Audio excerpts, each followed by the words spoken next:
There's a lot of changes in the brain when, depending on the situation and the events that happen in your daily life.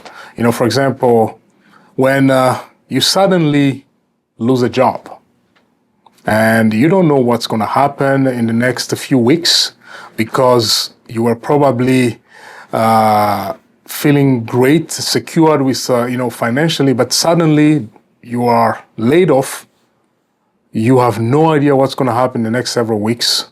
You don't have enough money.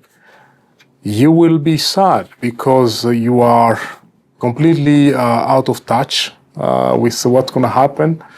The serotonin on the brain, it's like the brain gets that signal and the serotonin level decrease.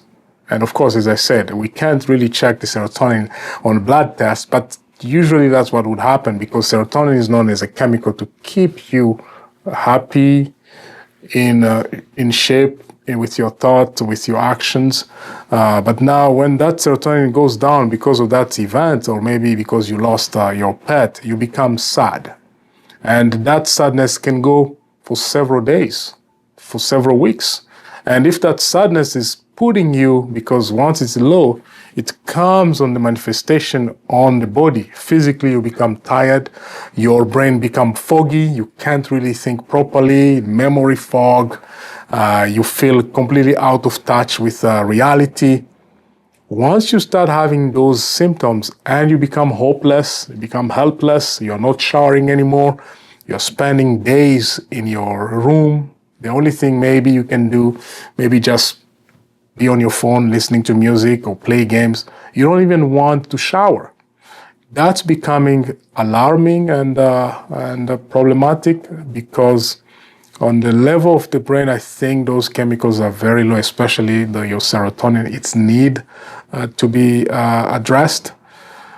Most of the time, what you will do or what is done is that when you go see a doctor, they will want to make sure that they rule out any medical problem because there's a lot of medical problems that can also make you sad. A lot of other deficiencies that's maybe happening.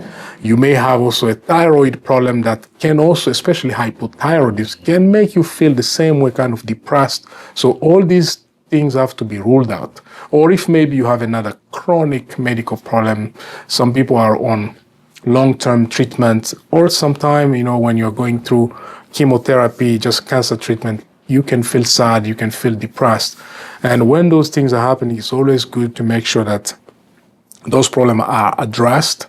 And if you continue to have these issues of low motivation, low interest in doing things, hopeless, and to the worst of case scenario, you have suicidal thoughts, you are probably thinking of ending your life, that becomes quite a severe depression and you need to see a doctor as quickly as possible.